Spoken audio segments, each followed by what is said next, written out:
wybod clir.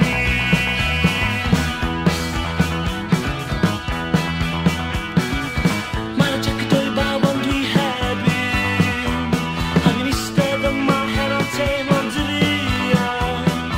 Ar ben fy hun eto.